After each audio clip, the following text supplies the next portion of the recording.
Welcome everybody to a special edition of our Sunday night shiur. Our shiur is sponsored Le'ilui Nishmat Rabbi Chai ben Rivka, Luba Lubov bat Sarah, Istam bat Malka, Yaakov ben Malka, Yosef ben Malka, Avner ben Rachel, וגם דבורה בת ציוויה. Ruach Hashem tinichem began Eden. Amen. Amen. So we just finished Chag Purim. We're 30 days till Pesach. Pesach is right around the corner. And the Chachamim say, Pesach is such a powerful holiday, you have to prepare for Pesach 30 days before. In fact, on Purim itself, it's a mitzvah to start talking about Elchot Pesach. It's a mitzvah.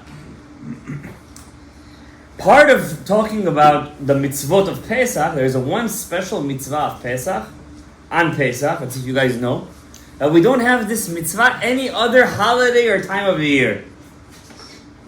It's this only on Pesach. It has nothing to do with eating, has nothing to do with drinking, has nothing to do with wearing something. Right? You have tefillin, talit, lulav, etrog, matzah. Everything is eating, drinking, something, right? Or walking to shul. But there's one mitzvah in Pesach that we don't have this mitzvah in any other holiday. What is that? Burning the chametz. Burning the chametz. No. It's also doing. So it's also you're doing something. Searching the chametz. No. Huh? Talk what? Saper v'sipur Yetziat Mitzrayim. There is a special mitzvah in Pesach. Uleman tesaper באוזני בנך. למען תספר באוזני בנך ובן בנך את אשר התעללתי במצרים. You have a special mitzvah on Pesach to say the story of Pesach. That means, if you have a child, you have a mitzvah from the Torah to take that child, put him on your lap, and tell him over the Haggadah. You're doing mitzvah midoraita, like wearing tefillin, like putting mezuzah. That's the Haim mitzvah on Pesach. Let's say you're alone. Who do you fulfill this mitzvah with? Who are you going to say the story to? To yourself. You got to say the story to yourself. You don't have to put a mirror.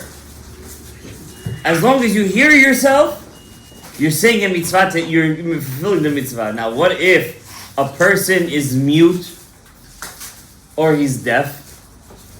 How does he fulfill the mitzvah? Is he patur or no? Well, if he's deaf, then we can read. If he's deaf and mute, he's patur. But if he's either deaf or mute, not both of them, he's still chayav in the mitzvah of l'saper b'sipur Yetziat Mitzrayim. Do sign language. No, if he's deaf and mute, he's patur. He's cheresh, shotev, v'katan. He's patur.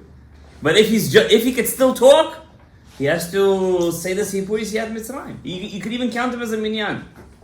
If he's both deaf and mute, he's not even part of a minyan. He's patur. He's like cheresh, shotev, v'katan. Now, how are you going to say the sipur Yetziat Mitzrayim if you don't know the sipur Yetziat Mitzrayim? Now, you could know it like a fourth grader, like a second grader, like a third grader. The Jews were in Egypt. We were slaves. They built the pyramids. Incorrect. We didn't build no pyramids. None of those pyramids. First of all, we don't even know how they built those pyramids. Pitom and Ramses is in the north of Egypt. Different side, different place. It was originally a different country, correct? Yeah. Because Egypt used to be two different countries. Upper Egypt and Lower Egypt, right? The Jews lived in Lower Egypt. And the top, it's the opposite, right? They lived by the Nile Delta in Goshen, where the land was fat, where it was fertile, right? Not by the desert. They didn't live by Giza, where the pyramids are, or where? It's by the desert. We did not live over there. We have nothing to do with the pyramids. Pyramids are tombs. Some say they're tombs, some say they're something else. Nobody knows. That's not the point. Jews built Pitom and Ramses. That's what we built. V'yiven arei miskirot leparo et Pitom et Ramses. That's what they built. In fact, when we left Egypt, where did we leave from? From Ramses. That's where we left from. The first stop from Ramses to Sukkot. That was our first stop. Now, you could know the story of Egypt like a 5th grader, like a 4th grader, like a 3rd grader. I know we were slaves in Egypt. We came out. Moshe Rabenu came with his staff. He made a couple of magic tricks. And we left and we got the Torah and that's it. After 120 years, what's the first question they ask you? Hakavata itim la-Torah. What does that mean, hakavata itim la-Torah? Did you stay in the same level your whole life in learning Torah? Did all your life you stay in the same level in the sense of the same thing I know is what I know, that's it. I just come to hear a shiur, to eat some food. This is who I am. Or did you grow in your Torah? Did you get a higher level of learning, a higher level of understanding? I'm sure you guys all know there was a big rabbi named the Ari HaKadosh. You ever heard of him? We live by him. We live by him. Sephardic Jews live by the Ari HaKadosh. Who was his student who wrote down all of his Torah? Haim. What's his name? Rabbi Chaim Vital. Do you guys know after 50, 60, 70 years, Damascus is open again for Jews to go? You know that, right? You could go to Damascus right now. Yeah, you could go. In fact, Syrian Jews, Damascus. In fact, Syrian Jews are trying to get their sanctions off of Syria so that they could rebuild the old Syrian shuls. What was one of the first places they went to visit? The kever of Rabbi Haim Vital. הוא לא היה סורי, הוא היה איטלקי, צפתי, but then he moved to Damascus, and over there in Damascus, how did he move to Damascus? From Tzfat. Israel? Yeah. He was born in Israel. His father was from Calabria, from Italy. He was Italian. That's why his real name is Rabbi Chaim Vital Calabris. You see, we have in our, where is it? Right there. You see the last one over there? Rabbi Chaim Vital. His parochet was made Lilu Nishmato, him and the Ari HaKadosh. So his father was a Italian Jew. He lived in Tzfat. When he was 20 years old, the Ari HaKadosh came to teach him Torah. He died after a year and a half, a year and 10 months. After a while, the Ari told him, every Jew has a place where his mazal opens up. You have a special place in the world. If you go there, your mazal will open up. When I say mazal, it doesn't mean you're going to be Elon Musk. That's not what I mean by mazal. You're going to be a billionaire, a trillionaire. That's not what I mean. It means that hayyut shelcha, your mission in life, will be fulfilled in that place. It could be New York, it could be Cyprus, it could be Athens, it could be Tzfat, it could be Damascus, it could be where? Johannesburg in South Africa. It could be, nobody has a mazal in Thailand. There's no mazal over there. But we get my point, guys. So the Ari, he was excited right now. I know we find it. So the Ari HaKadosh told Rav Chaim Vital, he said, I'm dying right now. Your mazal is to live in Yerushalayim. This is where your mazal is. You have to move over there. He listened to his Rebbe. His Rebbe died. He didn't ask his wife questions, nothing. Bam. He picked up his things. Sure. He went. Rav Chaim Vital was married 3 times in his life. His first wife's name was Chana. Chano. Right? She was not such a good woman. She made his life a living hell. Yeah. She said, stop learning Torah. Go work. Bring money. She made his life, karoche. Kids from her. Karauto, huh? Kids from her. He had kids from her, they died. Yeah. He had girls from her only. He didn't have boys from her. Because she was a gilgul of a man.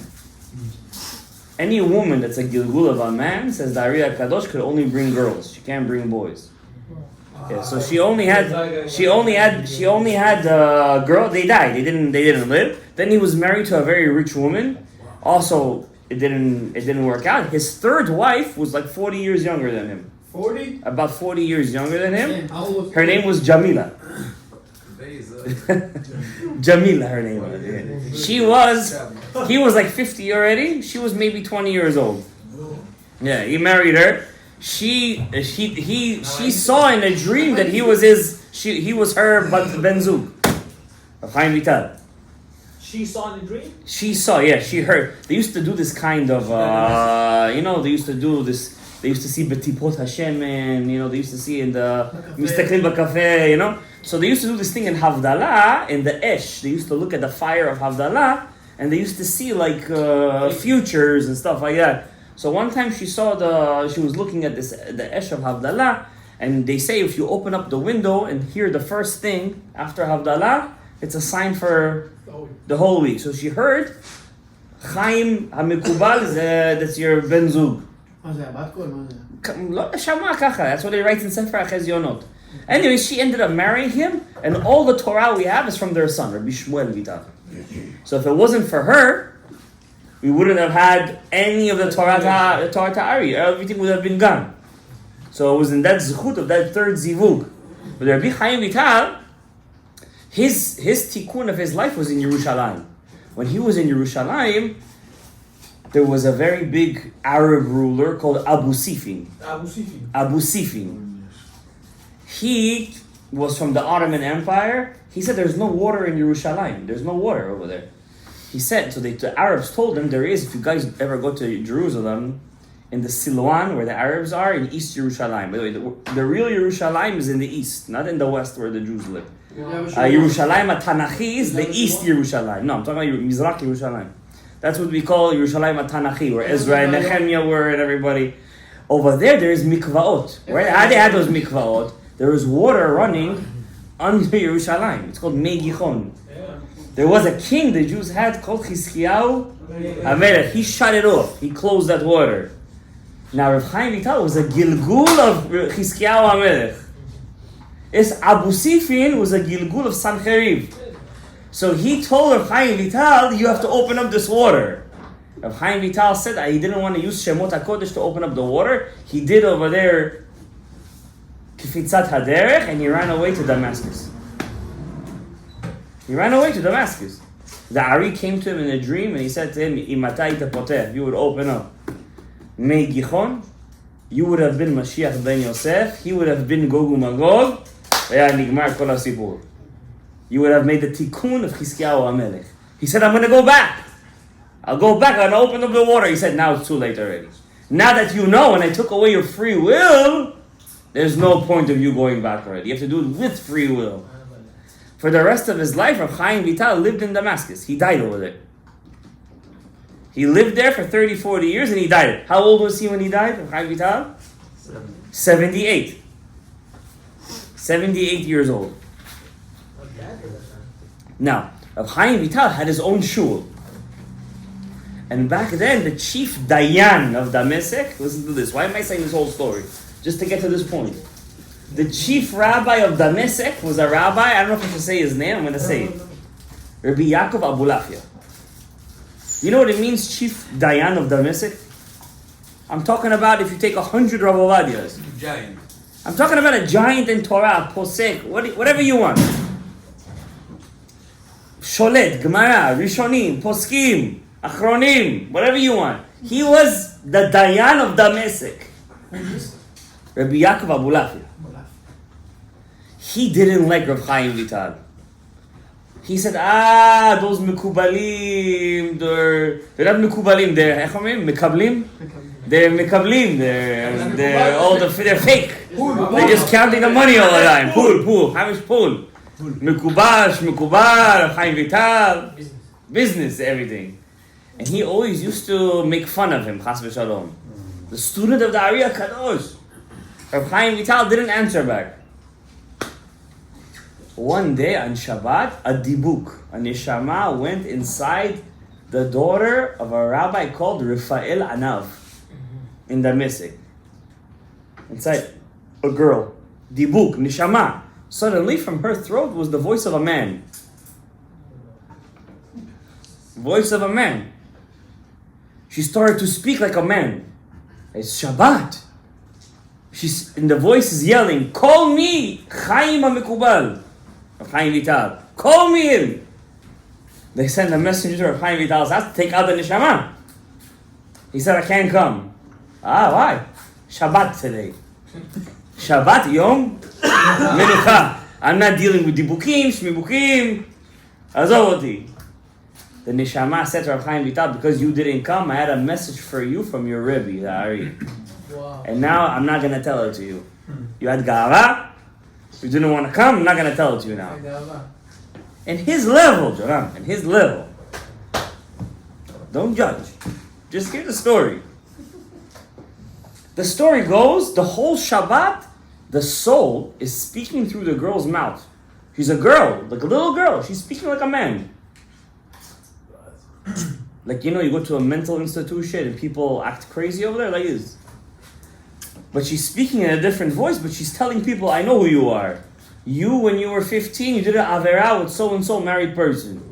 You, when you were 16, they call you a rabbi, you slept with a man. You, when you were 12, you stole money from this and this guy. And everybody's over there in Damascus, they're going crazy over there. They want to run away, but they're so interested, they're coming to see him. Who comes? The Dayan of Damascus. Rabbi Yaakov Abulafia. He comes inside, right away, the neshama, it's a dibuk. Says, Hotziu tameh hazeh me'alai. Kick this tameh out of the house. I don't want to sit with this tameh inside the house. The Dayan of Damascus, I'm telling you. The chief rabbi of Damascus. He said, you know what he did when he was a young man? And he started to say all of his averot. And then he said to him, he yells at his son because he's off the derech. But when he was his age, he did 10 times worse than him.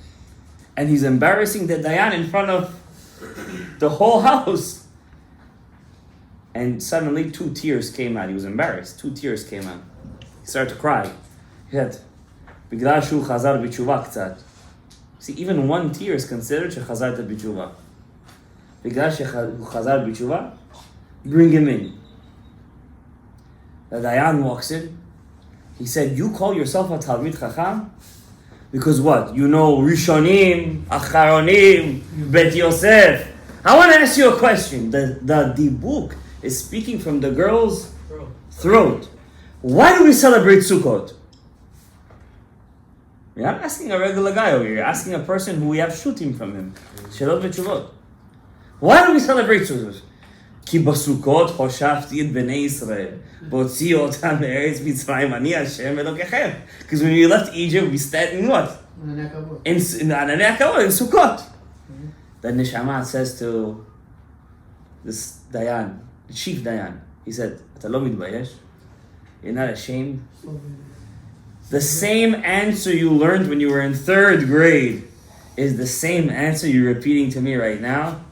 You don't know איך שאתה תתבייש when you're going to get to the Shamayim. You learn Torah like a 3rd grader, and because you learn all the halachot, you could find loopholes in halachot, this and that.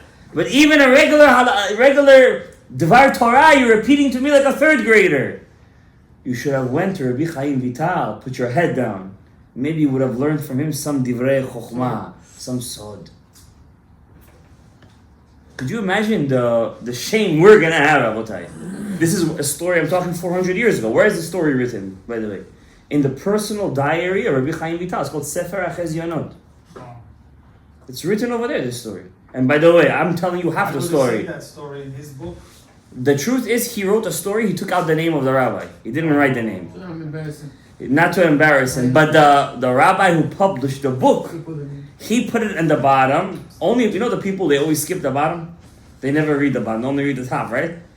Like you open up Rav Avadia's book, you only read the top, the halakha. You don't read the pilpul, but you don't understand. In the pilpul, there's 50 million halachot, you know what I mean? So he put, I love that stuff. So I read also the bottom.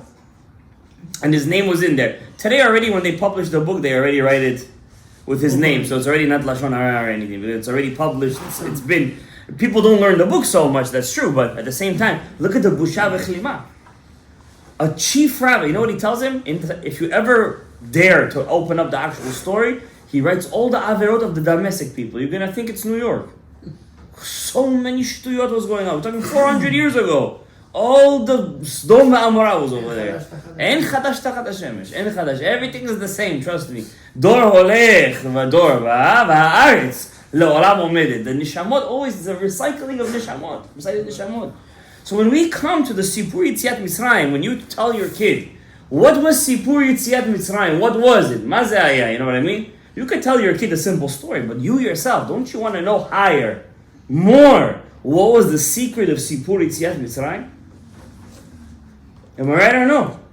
Purim, Chanukah.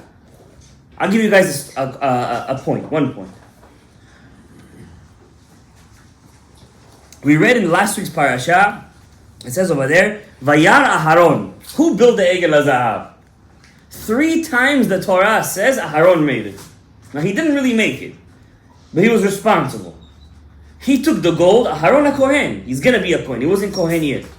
He took the gold, Vayishlach oto ba'esh. He put it in the fire, Vayetze. What does Aharon say to Moshe? Vayetze ha'egel hazeh. He didn't even melt it or anything. Yatsa egel. What does the Agadah say? There was a kid over there, 7, 8 years old, Shovav. Hooligan. Young kid. The same kid who took the This boy was supposed to die. Supposed to be killed. Paro said, if you don't finish the bricks, I'm going to take your children and put it inside the wall, the buildings. You yourselves will finish the bricks. Because Paro was cruel. Paro had tzalak. In the morning, he used to shecht 150 Jewish children and bathe in their blood. In the night, he used to take 150 Jewish children, in their blood he used to bathe. He was mishuga, he was sicko. So he said, if you don't finish matkonet halevenim, the bricks, I'm going to take your children and put it in the bricks. Moshe Rabenu came. He said, Hashem, מה זה?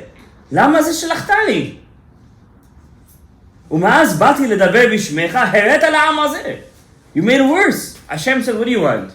You're questioning my Rahmanut, my mercy? He said, Hashem, מה זה? He sees how they put the baby, chas v'shalom, inside the... Hashem says, you want? Take him out. Take him out. very expensive kid. Very expensive. He took the kid out. He saved that kid's life. That kid was following Moshe Rabbeinu when everybody was collecting the money at the end. Right? They were all getting the money. They were becoming rich from the Mitzrayim. Moshe Rabbeinu was making money at that time. What was he doing? Anybody here know? What was he doing? He was going to get Yosef bones. Where was Yosef's bones? In the Nile. How did...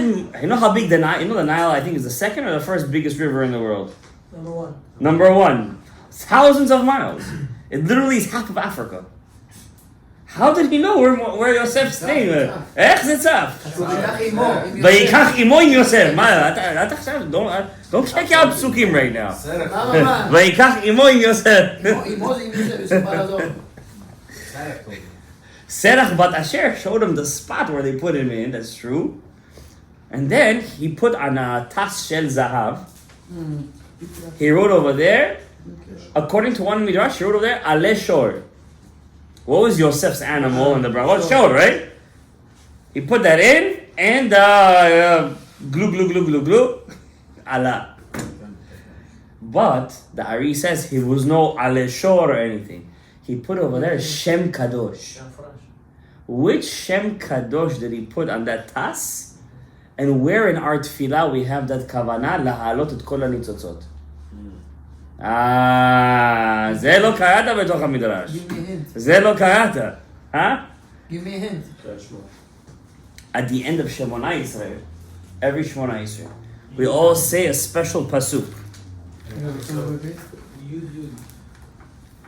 We say over here, Yu leratzon mepi v'higion libi lefanecha Hashem tzuri v'goali. If you look at that pasuk, there is a Shem that comes out of that pasuk. Yud, Lamed, Yud, Lamed, Yud. From that pasuk comes out Shem Kadosh, Yud, Lamed. Every time you say that pasuk at the end of Shemona Yisrael, you have to have kavanah on that pasuk. Yud, Lamed, Yud. Yud, Lamed, Yud. Laha'alot tefillah shecha. Husam. This name is from the Ab Shemot. He took this. You see it? He took this. He wrote it on the tas shel zahav. Ushalach et zeh b'toch hamayim. And the casket of Yosef went up. What happened to that tas shel zahav? Who took it? That boy that he saved. That boy, his name was Micha. He took that, not the prophet. He took that tas, and he put it. This is some magic tas. He put it in his pocket. when they were doing the egel, Aharon said, Chag laHashem machar. He said, guys, don't worry. Yeah, machar chag. Until the egel is going to come out, until they're going to make it, until you... So he said, Chag laHashem machar. We have time. But suddenly he tells Moshe, Vayetze ha'egel hazeh. How did the egel come out? This boy Micha took that task, that took out Yosef, which is a what? It's a shore, and he threw it inside the ash. Vayetze ha'egel hazeh. And out comes the egel. So at the end of the day, whose fault was all of this? Moshe Rabenu, in a way, that he questioned HaKadosh Baruch Hu's mercy. He said, HaKadosh Baruch, how you put this kid over there? He doesn't know that this boy is going to be the reason why till today we're still in Galut. The Gemara says 2 things we're still paying for. Till today, the Gemara says, what 2 things? Meraglim? Not Meraglim. No, selling of Yosef. Selling of Yosef, thank you, Gabriel. Excellent as usual. Selling of Yosef and Egel Hazah. That means, till today, the Gemara says, En Pur'anud ba le'olam, En Pur'anud. Coronavirus, Holocaust, Spanish Inquisition, Tevach Simchat Torah. En Pur'anud ba le'olam, she'en bo p'tzat. Chet ha'egel v'michirat Yosef. So much was the pain and the disloyalty of Klal Yisrael during those moments. Till today we're paying for them. Till today. And what did it all start from? Hashem, where is your mercy? Lama hareota la'am hazeh. But hey, that's the reason Moshe was not buried in Eretz Yisrael. When did Hashem tell Moshe you're not going in? When he hit the rock? He told him before. When did he tell him? When he said, Lama hareota la'am hazeh. When he complained in the beginning. Over there, he told him you're not going in. Just the straw that broke the camel's back. That was the hitting of the rock. Now, I want to say 2 more chidushim and we're going to call it a night. We're talking about the Yitzias Mitzrayim, Jonah. Let's learn it be'iyun. You have 3 weeks, 4 weeks to learn it be'iyun. When it's going to come time for the Haggadah, guys. You have to finish your Haggadah afikoman by midnight. There's, Yisraelim. אני ישבתי עד שעה 2, אני ישבתי עד שעה 3, אני ישבתי עד שעה 4, אני הייתי כמו רבי טרפון. I said Shema Yisrael בעלות השחר. The secret of sitting in the Sudat Leil HaSeder is to finish עד חצות. The food. אפיקומן. אפיקומן. Continue later after. אתה יכול, כן, להגיד הלל וזה. After afikoman, trust me, nobody's staying on the table. Unfortunately, many people miss the last 2 cups of wine. Many people. I've seen this. Why? They eat the afikoman, they had the korugan. There's the bure prishkam. זהו, לא יכול לשתות את the last 2 cups. He's going over Isur. It's the Rabbanan, נכון, זה Rabbanan, but it's still in Isur. You know, I heard a shiur till the last day of his life, Rav Ovadia Yosef never drank wine for the 4 cups of Leil HaSeder. He only used to drink tirosh, mitzah navim. הוא לא היה שותה יין. לא רצה להיות שיכור. רצה ללמוד. He never wanted to get drunk, yeah. Because he had a seder limud until 3 in the morning. At 3 in the morning, he used to sleep for 2 hours till alot. Then he would wake up again and start the seder limud again. So it says over here, when Aharon throws the gold inside. Now, who didn't participate in the Egel HaZahav? The woman. Right. The woman didn't participate. Only the men participated. They didn't give the gold, yeah? They didn't give the gold. They didn't participate. That's why the Torah says all the men of Chet HaEgel died in the Midbar. But all the women, Zachu le'eretz Yisrael. No woman died, only the men died. And that was a tikkun of Chet Chava. Because Chava gave Adam to eat. But over here, the women were metaken, the Chet of Chava. And over here, it was the men that fell. Obviously, Erev Rav, assimilated Jews, but what can you do? We were all in the same ship. Aharon says, Vayar Aharon. And Aharon saw the Egel. Vayiven Mizbeach lefanav. He made a Mizbeach. Aharon, you made an Egel. עכשיו אתה עושה גם מזבח? What's going on with you over here? Vayikra Aharon, and Aharon called out. Vayomar, and he said, Chag LaHashem machar. Tomorrow is going to be a Chag LaHashem. Says Rabenu-Rabbi, Tema gadol b'dibur hazeh. Who would have thought in the Yushvo of your grandfather, after how many years? 15. They're going to say a Devar Torah b'Shem ha'Ari HaKadosh. You know what kind of Ilui Neshama that is? Tema gadol b'dibur hazeh. How could Aharon say such a thing? וכבר תרצו, they were referred to the Gemara, שכוונתו לשמיים. His kavanah in the Egel was לשם שמיים. His kavanah was not for to make an avodah zarah. Gabriel, you listening? אך החג הזה, מה יאמרו בו? Okay, his kavanah was לשם שמיים. So he should have said, להשם. Why did he say חג להשם? לאיזה חג הוא התכוון? What חג? You did the mizbech after you saw the egel? Yes. How? That's a big, that's the difference. תימה גדול. מה יאמרו בו? ואיך כתבה התורה דבר פלסטר? ואיך יצאו דברים כאלו מפיו? How can he even dare to say חג להשם מחר when he's doing it in front of the עגל הזהב? איזה מילים אלה? חג להשם? It's a very big thing. לא רק שהרקת, אתה גם יצאת, גם ירשת. ואמנם הסוד הנרמז בזה, יש פה סוד. כי העגל נעשה ב-17 בתמוז.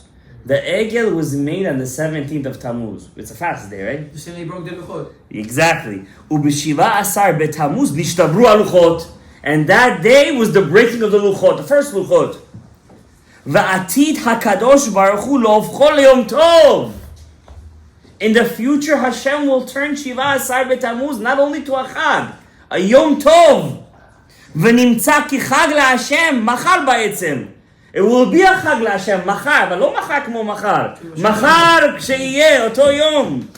ומחר הוא לאחר זמן. וחשב אהרון לשם שמיים. וניבא, יד הנבואה. That this day בעצם יהיה חג להשם when the time when Mashiach comes. On the day שנשתברו הלוחות, on the day where they made the egel, we're going to look back and we're going to see הכל זה היה לטובה. And just the yidiyah that we know Hashem did all of this לטובה, it's going to turn that day into a chag. יהי רצון שנזכה בעזרת השם יתברך, in our days, we're very close. על מה חג? איזה חג יש? יהיה חג של יום טוב. על העצם שהוא שבר את הלוחות. אמר ריש לקיש, ריש לקיש says, טובה אתה צריך להחזיק לאבותינו. You have to say thank you to our forefathers. אילולי שעשו את העגל, אנחנו לא היינו פה. If they wouldn't have made the egel, you wouldn't have been born. That means, if they wouldn't have done those averot, our nishamot wouldn't have been born. Because they were already mitaken et hakol. Same thing as the Adam Rishon. Exactly. אם אדם הראשון לא היה אוכל מעץ הדעת, he would wait until Shabbat, אנחנו לא היינו, we would not be born. As Rish Lakish says, we have to bring a tova to our forefathers. If not for our forefathers, you know, it's like retroactively he's saying. Now, one more thing I want to say about Parashat Vayakel in the Mishkan, and I call it a day. It says, after the Jews made the Egel HaZahav, and Moshe Rabenu puts a masveh. You know what a masveh is, guys? Mask. A mask. But the truth is, Rabbi Daftaya saw in his dream, Moshe Rabenu didn't actually wear a mask. It was a veil. It was not a mask. It was a veil. Like the woman wears in the thing, wedding. It was a veil. It says the Jews couldn't look at his face. Ki karan or pnei Moshe. Or pnei Moshe Rabenu's face shone. And they couldn't look at his face, so they put al panav a masveh, a veil. And it says over here, Vayakel Moshe et kol adat bnei Israel. Moshe Rabenu gathered all of Bnei Israel, and he said to them, Ele hadevarim. These are the words Shiva Hashem la'asot otam, that Hashem commanded. Why all this redundancy? Vayakel, Vayomer, Ele hadevarim. It's redundant words. And he gathered them, and he said to them, and these are the words.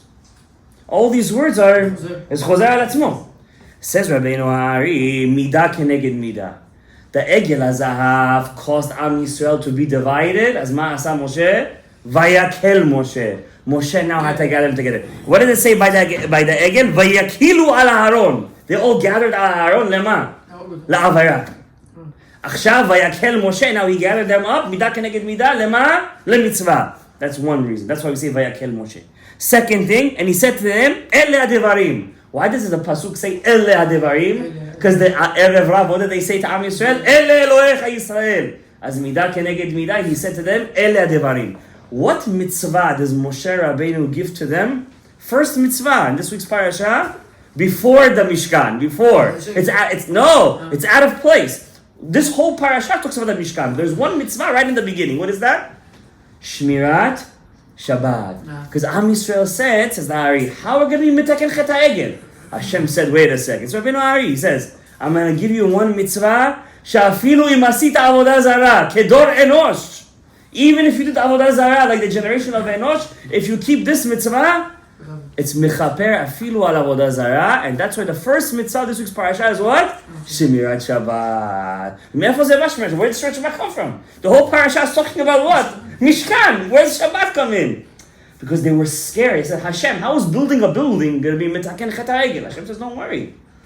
When do you do the avodat HaMishkan? During the week. On Shabbat, you're allowed to do avodat HaMishkan. No. In fact, what do we learn from the Shabbat? Lametet melachot. Eze lametet melachot? Of the Mishkan.